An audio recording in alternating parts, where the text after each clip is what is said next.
Okay, so hello everyone and welcome to my channel.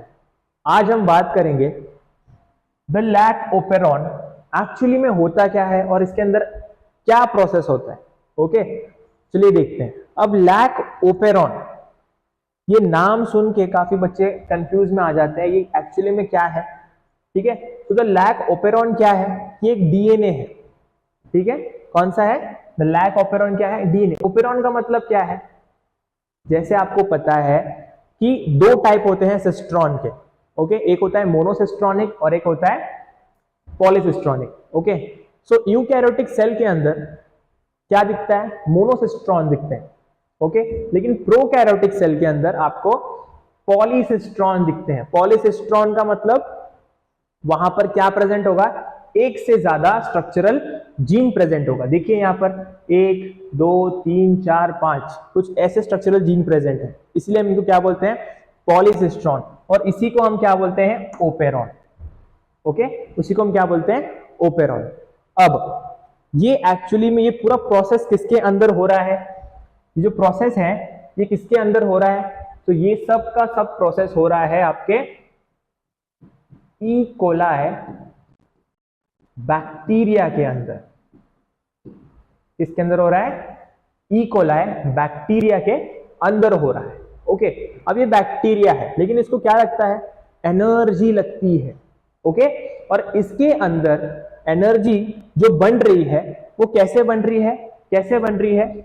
जब यहां पर लैक्टोज प्रेजेंट होता है तो इसको ये तोड़ता है और यहां से बनता है गैलेक्टोज एंड आपका ग्लूकोज।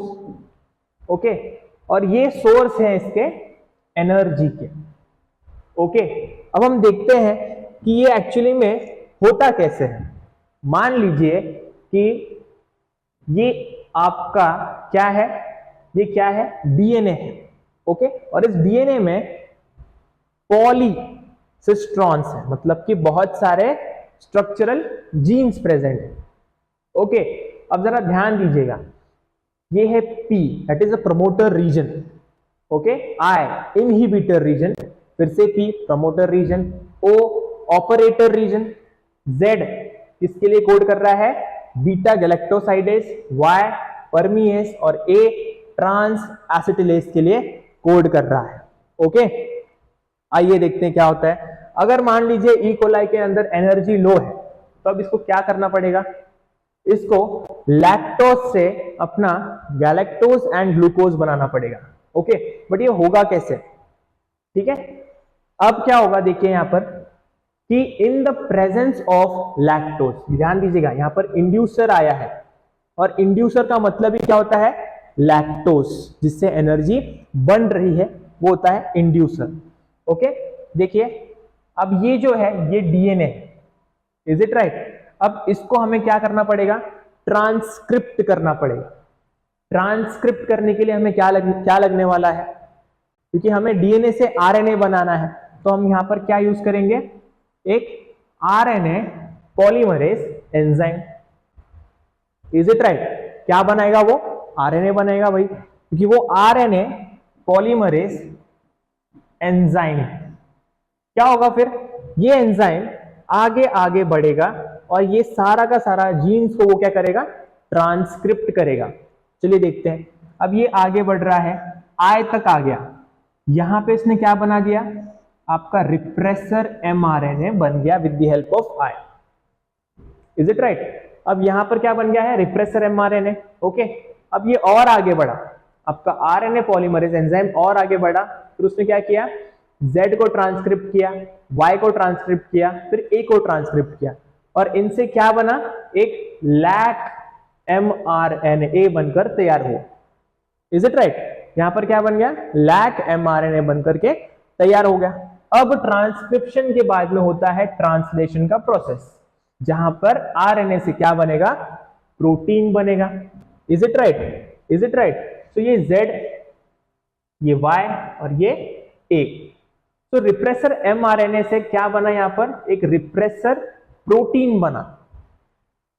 Z वाले साइड से क्या बना, बीटा गैलेक्टोसाइडेज एंजाइम। सो यहां पर आपका बीटा गैलेक्टोसाइडेज एंजाइम बन गया, Y से परमिएज, A से ट्रांस एसिटिलेज एंजाइम बन करके तैयार हुआ। अब ये जो एंजाइम्स बने हैं ये एक्चुअली में बनते किसके हैं, तो भैया प्रोटीन के ही बनते हैं। ओके, तो बीटा गैलेक्टोसाइडेज क्या करेगा, कन्वर्ट करेगा लैक्टोज को into galactose plus glucose. Okay, परमिएज और ट्रांस एसिटिलेज ये क्या करेंगे, इन दोनों को लेके जाने का और लेके आने का काम करते हैं। Is it right? अब यहां पर तो आपका सब चीज ट्रांसक्रिप्ट भी हो गया, ट्रांसलेट भी हो गया। ओके, अब जितना एनर्जी चाहिए था ई कोलाई को उतना इनको मिल चुका है। अब ये ओवर एनर्जी बना रहा है, अब इससे हमें क्या करना है, ऑफ करना पड़ेगा, ये प्रोसेस को हमें स्टॉप करना पड़ेगा। तो क्या करना पड़ेगा हमको, देखिए जैसे मैंने बताया था कि इंड्यूसर यहां पर आके इस रिप्रेसर प्रोटीन को पकड़ लेता है, जिससे ये रिप्रेसर प्रोटीन क्या हो जाता है, इनएक्टिव। अब क्या होगा, ये जो इंड्यूसर था ये यहां से हट जाएगा, ये यहां से हट जाएगा। और जो रिप्रेसर प्रोटीन था, देखिए यहां पर जो रिप्रेसर प्रोटीन था, अब इसके ऊपर कोई भी इंड्यूसर नहीं है, फिर ये क्या करेगा, ये डायरेक्टली ऑपरेटर रीजन पर जाके बैठ जाएगा। Is it right? ये ऑपरेटर रीजन पर जाके बैठ जाएगा। अब क्या होगा, जो आरएनए पॉलीमरेज एंजाइम होता है ये ट्रांसक्रिप्ट तो करेगा, लेकिन सिर्फ इतने रीजन्स को, यहां तक। लेकिन जब ये आरएनए ट्रांस पॉलीमरेज एंजाइम यहां पर आता है तो इसके सामने एक ऑब्स्टैकल बन जाता है, जिसकी वजह से ये आगे नहीं बढ़ पाता। Is it right? और वहीं के वहीं ये पूरा का पूरा प्रोसेस स्टॉप हो जाता है। Is it right? तो कुछ इस तरीके से आपका द लैक ओपेरॉन काम करता है in the presence of inducer and in the absence of inducer. कुछ ऐसे ऑन होता है प्रोसेस और कुछ ऐसे ऑफ होता है प्रोसेस। Is it right? इसी को हम बोलते हैं रेगुलेटरी मैकेनिज्म्स। समझ में आया? ओके, सो आज के लिए इतना ही and thank you very much.